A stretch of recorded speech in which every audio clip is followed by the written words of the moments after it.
क्या भगवान को जल चढ़ाना ही भक्ति है?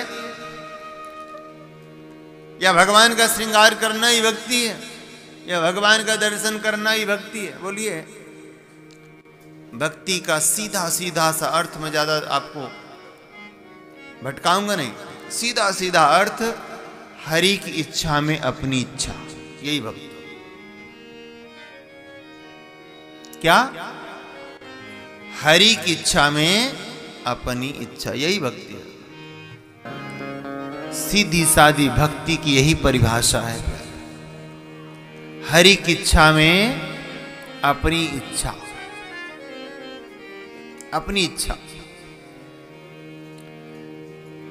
जब ये गुण अपने अंदर आ जाएं तो समझ लीजिए प्रभु कृपा होने लगी है।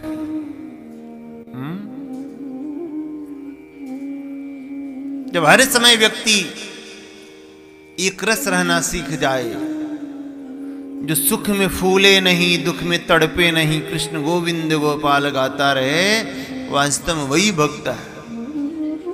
अरे प्यारे, सुख में तो हर कोई प्रसन्न होता है हो,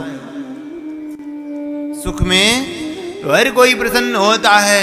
अगर दुख में कोई प्रसन्न है तो वास्तव में वो है भगवान का भक्त। किसी ने कितना सुंदर कहा, दुखों से अगर चोट खाई न होती तो कन्हैया तेरी याद, तेरी याद आई न होती। एक बात है,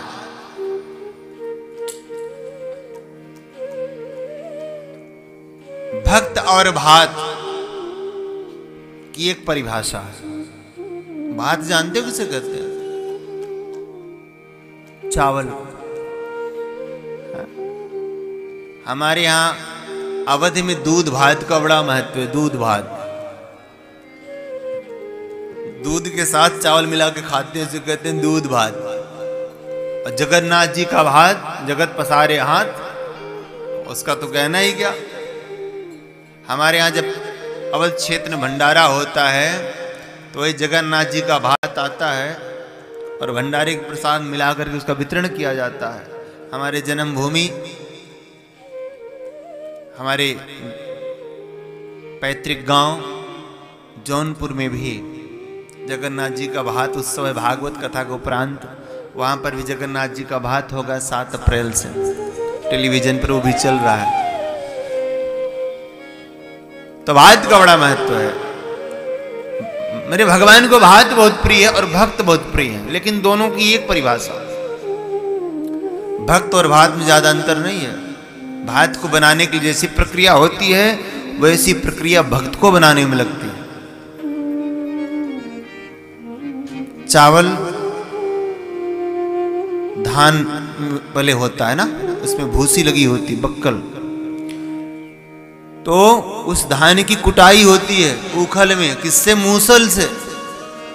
और इसका ध्यान रखा जाता कहीं टूट ना जाए। पहले मूसल से कुटाई होती है, फिर उसमें से अक्षत निकलता है। अक्षत मीन्स जिसकी क्षति ना हुई हो उसे कहते हैं अक्षत। मेरी बात समझ रहे हो ना?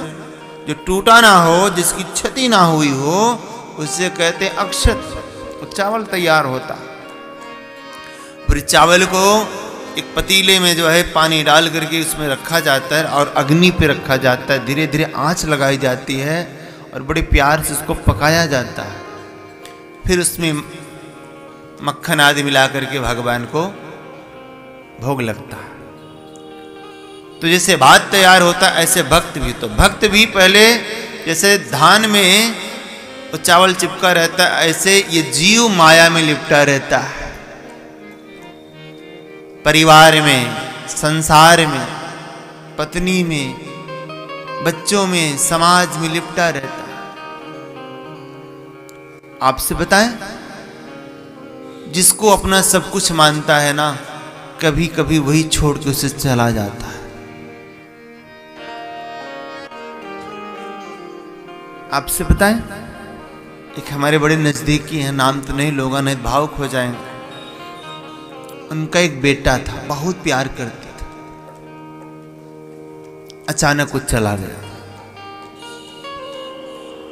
दिन रात रोते थे, उसके लिए तड़पते थे, परेशान रहते थे। उनको ले जाकर के ईगल सरकार भेंट किया मैं। तब से भगवान को ही अपना बेटा मानते हैं कि मेरा बेटा है, और पुत्र भाव में उसकी सेवा करते हैं, पूजा करते हैं। और आज गीता का इतना ज्ञान हो गया, अब याद ही नहीं करते, भगवान में रम गए, क्योंकि जो एनर्जी है जो वहां लग रही थी वो डाइवर्ट हो गई भगवान में।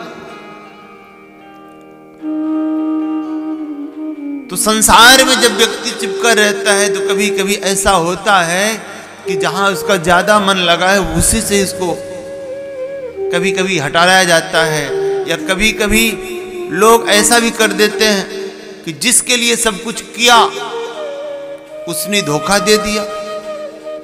कभी कभी पुत्र ने धोखा दे दिया, कभी बेटी ने धोखा दे दिया, कभी समाज ने धोखा दे दिया। तो ये लगता है कि मैंने जिसके लिए अपना पूरा जीवन समर्पित कर दिया, आज वही कह रहा है तुमने मेरे लिए क्या किया। कभी कभी अखबारों में पढ़ने को मिल जाता है भैया, मिलता है, आप देखेंगे आंखें भर आती हैं कि जिस पिता ने पाल पोस करके बड़ा किया, वही बेटी एक दिन कहती मैं तुमको पहचानती नहीं कौन है।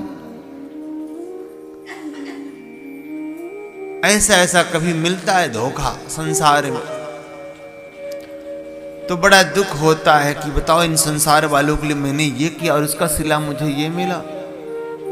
तो ध्यान रखना, तब उसको भगवान की याद आती है कि दरबार में राधा रानी के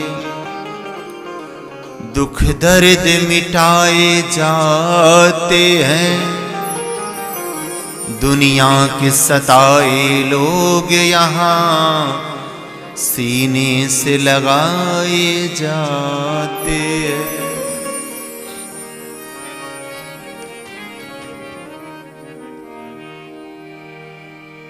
कभी अपने मन की नहीं होती। मैंने कहा ना, होगा प्यारे वही जो मेरे राम जी को भाएगा। तेरा पुण्य तेरा प्रारब्ध तेरे साथ है, और तेरे जो रिश्तेदार हैं, जो तेरे समाज वाले हैं, उनका पुण्य उनका पाप कर्म उनके साथ है। जरूरी नहीं है कि तू सात्विक है तो ये समाज वाले भी सात्विक होंगे। तूने अच्छे कर्म पूर्व जन्म में किए थे तो उसका फल भोग रहा है। कोई जरूरी नहीं है कि तेरे जो संबंधी हैं उन्होंने भी पूर्व जन्म में अच्छे कर्म किए हैं और वो भी तेरी जैसा भोगेंगे। नहीं, सबके भाग्य अलग अलग। एक माँ के 4 बच्चे हैं तो कोई राजा, तो कोई रंग, कोई बीच का, सबके अलग अलग भाग्य हैं। कोई 10 वर्ष की आयु लेकर के आया है तो कोई 30 वर्ष की आयु लेकर के आया, कोई 50 वर्ष की आयु लेकर के आया, कोई 100 साल की आयु लेकर के आया। कोई निर्धन बनने आया है तो कोई मध्यम श्रेणी का भक्त बनने के लिए आया है, तो कोई धनवान बनने के लिए आया है। सबके अपने प्रारब्ध, अपने अपने भाग्य हैं। कोई जरूरी नहीं है कि सबका भाग्य एक जैसा हो। सबके अपने अपने भाग्य हैं और सब अपना अपना जो ये लीला है भगवान के द्वारा लोग यहाँ भेजे जाते हैं और